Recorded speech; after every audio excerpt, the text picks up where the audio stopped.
was at the minimum say Ghana has said no can nipa wu a yen ka na chi asembone ne mom prophet major waka nchine egu 2 days ago yi ensem bebre e na ninuanom asofo eka e de fa ne ho empempre no Rev.Owusu Bempah any prophet Kumchacha e de ne ho nkomo bi na in fact prophet Kumchacha kra de o se owo nsem bi se bia opese obisa prophet major ni funu abuja merem na what story no ase aha eye AG gossips Mesha se obekire wadwen afa video no ho na wi a bamoden pa se obehye ama unua bi nsa etumi aka enti no yedwedwam na eti story no ase prophet major eye obi a na ono de nani eden a oye social media pastor onye asofo a omu ema social media na oba social media mpempi no na uta ehu na GH page na emre bi a etwam one prophet Stephen Adom Kyei Duah enya beef ema papa yi ebe man warning se onhye ye o man last warning. So for no cancer, money one. Your friend major, no Kenyans. More no social media. Pachine. Pacho why no. Or see a friend major, no Kenyans. Na chini nyej. Menka boni bia ntia soft panino. Me pese obi bia otie no. Ane onu osema me money din sa so fokro no. Se me ngu asori. Na me ntimi ngu asori. Major na. Major, me ma last warning. Menyemo. Wouldn't moment. Men would not sorry manda. Be very, very careful. Yes. Anybody so name me. I know be a bomb me dinya chireno. Men am working as a me ye poster di ko to krona ya na makroso. I don't know who ye. Many so far ye diffunu be see my sorry them. See it happened real. I don't know so for who. Me so far was say me beto no na sorry them na me be san na asenete. Obani unyina ho a obi betima sa na asenete. Me ti asisi ya no obi say se me boni din a me obeba me so. Obani unim se wo kire Nyankopon ya adom na so obi bo me tu okura kumia na obi sai me a. Se ye bi so obetima akasa me boss so for ni din ti na ono wako ama no. Mejo no a oka se mejo no a masori gui ansana ono opeja no. Sa word no chire say one it as so nim me anasa word ni po chire say me major medikan me a me medikan ni mom na esen ka me to sa sofo ne fo na me ka chire ne say media ma hwe ase na de ene so ogina no hwe no hwe ase 2-3 days ago and yet say prophet major eda ya one sorry ewuza eno na Ghana for no bi HM say e poison ena ya poison no na ye moshi na yenko Rev.Owusu Bempah akachi enkotie nkomo no into details Ekonya odi Rev.Owusu Bempah efa so asofo ahodo a oye omu ayayade ebusua yame na meka Rev.Owusu Bempah eden nsem atodwa yentie mra ye ba na de prophet Kumchacha enso so ewo ka no ye de api so e de amount ena me nya message bi. I had a message today. Osofo bi enye se wawu ena me fe da bi me ya se wawu. In fact it's true. Sa brantie no me hu sofo pe problem chance akwa ne da.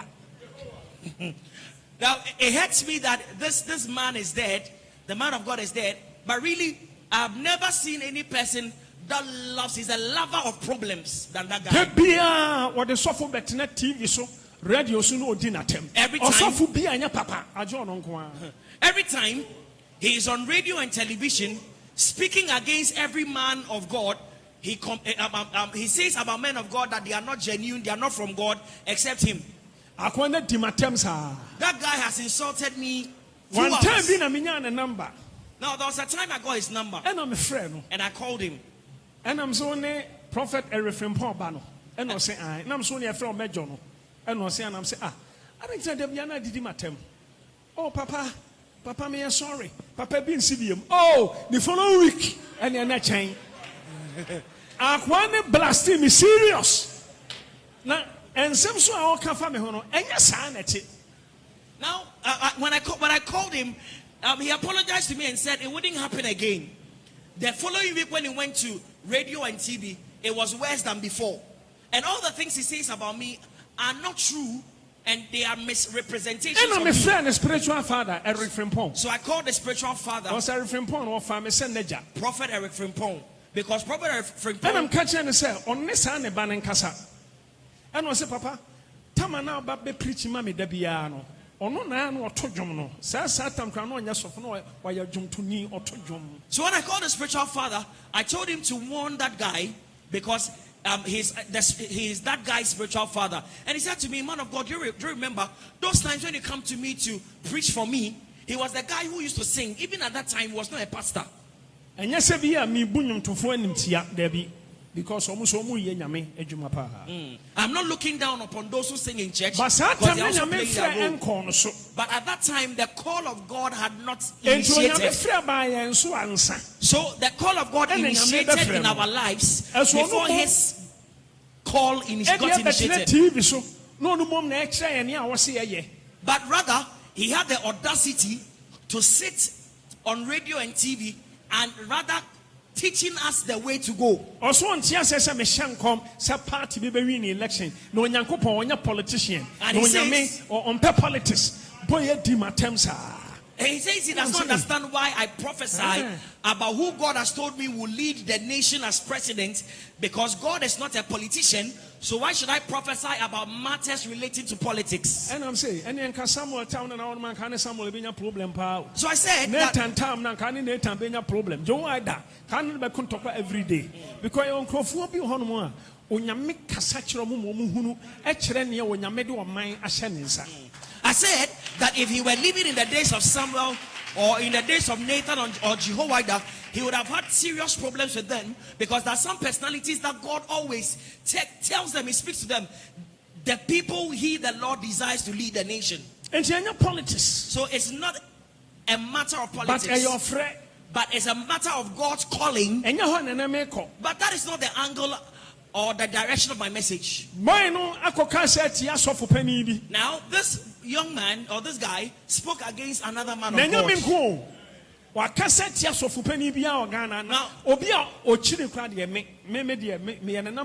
guy has spoken against all men of God in Ghana.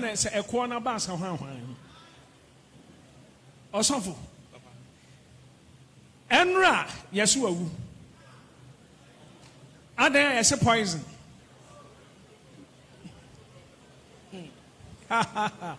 Now, yesterday I heard that this guy is dead, and the reason he is dead is that they say he was poisoned. And yes, you Anna. Not that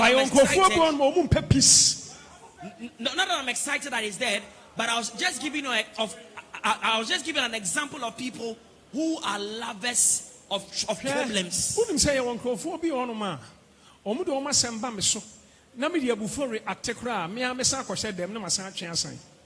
Because me buffo nechi. Makuma Tommy Yama, never knew me home. Namasa Srenyame. Na Obi Ankobanesa, no bufu shube dinner chisano, Sanko for Mutanya problems pa. Obi on many problem beer, or not some bam so a quambonusu beer your problem. Now, many times, I'm telling you, when people don't trust you, no. Now, many times when people offend me and I get angry and I react in certain ways, and later I get comforted, I regret some of my actions and I go before God and plead with God not to take certain actions. And you will notice that everyone who rises against me that I never get happy with, problems follow them always. When you do something against me, you're very careful, and I don't respond, be very careful. Very careful. Mean few, I will not respond. You're careful. I will not respond, but be very careful. Maybe in that time you will scoff, but a time will come. A time will come that you will learn the lesson that you must not pick up problems with just any kind of person. And until policemen need be catching police need the IGPB. Sir, Owusu Bempah na odo wasama kono so a wasoretia na asa ode wani asi no sunu hweye na me ye ni bi me de anim guase na free police adwuma mi hweye na bi anto make a fact natural. Some policemen no waba me fie da make a fact o tu dan parafo no wantie on sa de no hwe mame ka asem bi nkyiro ye obi on ma wo. So be in your problem at home. You see, men can so down for any near or any any problem into over support. A time will come. How? You see, when some people have problems with others, stay out. Don't be a party to it. Don't say, oh, so and so is my friend, so I'll support the other party. A time will come that you will get affected. Stay out of the. As a Bible, Mupoka say Alexandru, Dreadum for no why me boni bebre. Tinyamintua ne kasa de ninuma esitie no. Utie Rev.Owusu Bempah enkomo no eya osi obi a obeka ni bia no. Ade se ono okosrema ho anya saa wo sa nipa no wo asodie. Ebusua nsembe na prophet Kumchacha enso so ewoka efa prophet major ewei ho. Why 2 videos. Now the first video no ena okase na amanfo tagi ono prophet Kumchacha say osofo ni wo no ana odifo ni wo no onim ho bi because in pempi no asofo ana prophet major edi wo matem expose wo no na ono Kumchacha number 1 mechia obibia media de osofo Kumchacha efra wiye yi ba bedu anwumre in fact menya video so bebre enya voice note bebre ewo mi phone so about abrantie bi a ye friend major a otai or ye software tie interviews ewo GH page any other social media na ade na abrantie ni yo bi a tambia so ko social media na wan take so fukum chacha ya na ne ho ntono ene yetam bi otake me pa na awia nwumre ya na yese abrantie ne wawu wafiri mu me manabusua yakọ ema ne yele ene ne ma yakọ ema nabusua ne ne kuromfo nyina yakọ eti wonwa modi video take me eni audio su na major ekan we fa wo ho ne wawu ni ade sebe me yesofu bia obi wu a na obi yale a menka nasem pachotie obi wu a na obi yale a menfa mo preaching ena menfa nya akutiabo sebe otiase no no kan bibi fa me ho a sebe wawu ko eti mu a modi say videos ne ade no ne audios no pacho mo menka wa ma obi anfa bibia nsani mebiem wan say wiase we ye wono obi okra onka bibia anfa so fukum chacha hoda enso ono kora nso wawu obi wu a enya ne bonni bi ena akuno nyankopon ka asem bi Job 14 verse number 5 wase wo bia na de ato na wabosom dudu a obedie bia wa awurade tirim awurade atwahye bi ato a nipa bia wudu nwa nsan oda ana Job 16:22 wase mfie nyankopon de ma obia na bedu na abekokwan bia onipa won san mabiem eyowuo ana Psalm 89 verse 48 waso obelima ben oti asase we so a obeka so ne de wo nwuda a obeyi ne kra efura samando nsam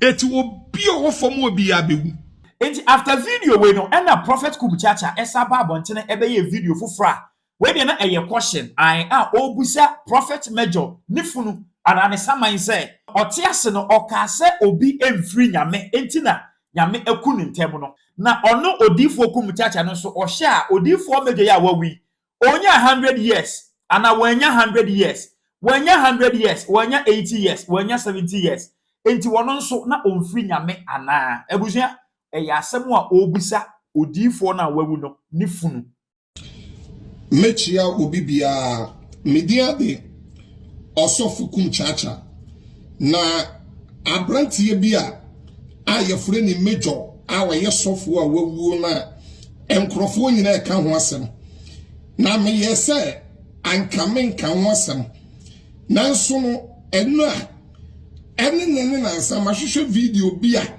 sa video na me hweye no ensem nso me di me opinion eba